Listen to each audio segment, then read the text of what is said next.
Windows 7 is important to just about every organization on the planet because most folks have Windows as their desktop operating system. Windows 7 migration is important now because you only have a limited amount of time until Windows XP stops being supported. Microsoft will actually give you security fixes on Windows XP into April of 2014, but it's very likely that a lot of your software vendors will end support for their new versions of their software on Windows XP before that. So we would actually suggest to our clients to try to get Windows XP out by the end of 2012, and to be able to do that, you need to start preparing to bring Windows 7 in. A big challenge that organizations are going to face in moving to Windows 7 is the issue of application compatibility.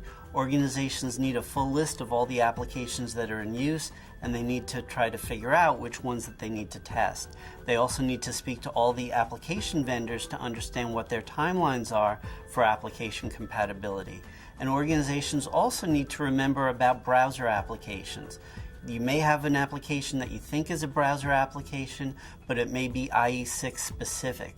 With Windows 7, if you haven't migrated to IE7 or IE8 yet, you will have to because you won't have a choice.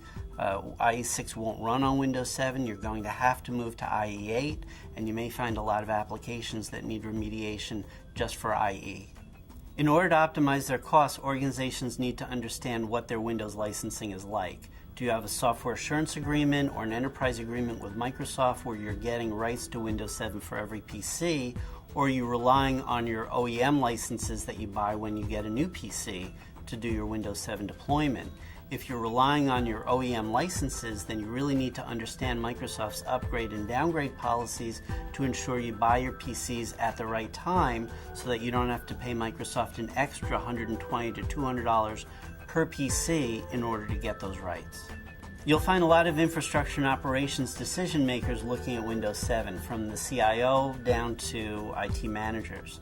Folks trying to decide when to migrate their infrastructure, figure out how to cost it out, make their budgets, and write their business cases on it.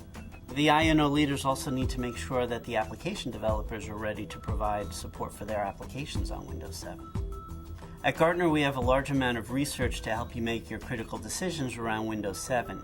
We have cost models, including toolkits for IT leaders.